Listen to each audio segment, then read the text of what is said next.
University, Madras university, Calcutta university ಹಾಗೂ Oxford ಯೂನಿವರ್ಸಿಟಿಯಲ್ಲಿ ಪ್ರಾಧ್ಯಾಪಕರಾಗಿ ಕೆಲಸ ಮಾಡಿ ತಮ್ಮ ಸೇವೆಯನ್ನು ಸಲ್ಲಿಸಿದರು.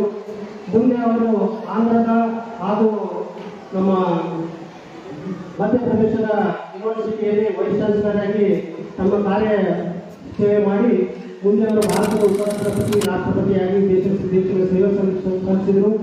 ಅವರು ಸಾಹಿತಿಗಳು ಆಗಿದ್ದರು. ಅವರು ನಮ್ಮ ರವೀಂದ್ರನಾಥ್ ಟ್ಯಾಗೋರ್ ಬಗ್ಗೆ ಹಾಗೂ ದೇಶದ ಒಂದು ಫಿಲಾಸಫಿ ಬಗ್ಗೆ ಪುಸ್ತಕಗಳನ್ನು ಪ್ರಕಟಿಸಿದ್ದಾರೆ. ತುಂಬಾ ಸಲ ಅವರ ಹೆಸರನ್ನು ನೊಬೆಲ್ ಪ್ರೈಸ್ಗೆ ನಾಮಿನೇಟ್ ಆಗಿತ್ತು, ಆದರೆ ಅದು ಕೆಲಸ ಆಗಲಿಲ್ಲ.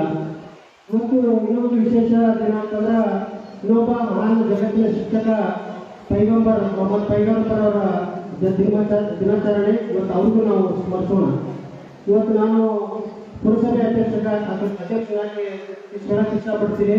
ಇವತ್ತು ಸಾಕಷ್ಟು ಜನ ಶಿಕ್ಷಕರು, ಅದರಲ್ಲಿ ಹೆಚ್ಚಿನದಾಗಿ ತೊಡಗಿದ ಸಾಲಿನ ಶಿಕ್ಷಕರು ಬಂದು ತಮ್ಮ ಸಮಸ್ಯೆಗಳನ್ನು ಹೇಳ್ಕೊಂಡಾಗ ನಾನು ಆದಷ್ಟು ಕೈಲಿ ಆದಷ್ಟು ಕೆಲಸ ಮಾಡಿದ್ದೀನಿ.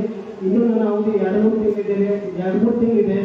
ಈಗ ನಿನ್ನೆ ತಾವೆಲ್ಲರೂ ಒಂದು ಖುಷಿ ಪಡೆಯುವಂಥ ಸಂಗತಿ, ನಮ್ಮ ಶಾಸಕರ ಶ್ರಮದಿಂದ ಹಾಗೂ ಹಿರಿಯ ರಾಜಕಾರಣಿಗಳ ಆಶೀರ್ವಾದದಿಂದ ಇವತ್ತು ಸಿಂದಗಿ ಪುರಸಭೆ ನಗರಸಭೆ ಆಯಿತು. ಇವತ್ತು ನಮಗೆ ಅದರಿಂದ ಸಾಕಷ್ಟು ಅನುದಾನ ಹೊರಗೆ ಬರ್ತದೆ. ಆ ಅನುದಾನದಲ್ಲಿ ನಾವು ಹೆಚ್ಚಿನದಾಗಿ ಶಾಲೆ ಕಾಲೇಜುಗಳಿಗೆ, ಅಂಗನವಾಡಿಗಳಿಗೆ ಅನುದಾನವನ್ನು ಇಟ್ಕೋಬೇಕಂತ ಒಂದು ತೀರ್ಮಾನ ಮಾಡಿದ್ದೀವಿ. ಈಗಾಗಲೇ ನಮ್ಮ ಹಿಂದಿನ ಅವಧಿಯಲ್ಲಿ ಶಿಕ್ಷಕರ ಭವನಕ್ಕಾಗಿ ನಾವು 50 ಲಕ್ಷ ರೂಪಾಯಿ ಅನುದಾನವನ್ನು ಇಟ್ಟಿದ್ದೀವಿ. ಅದು ಇನ್ನೂ ಉಪಯೋಗ ಆಗಿಲ್ಲ. ಈಗಾಗಲೇ ನಮ್ಮ ಶಾಸಕರು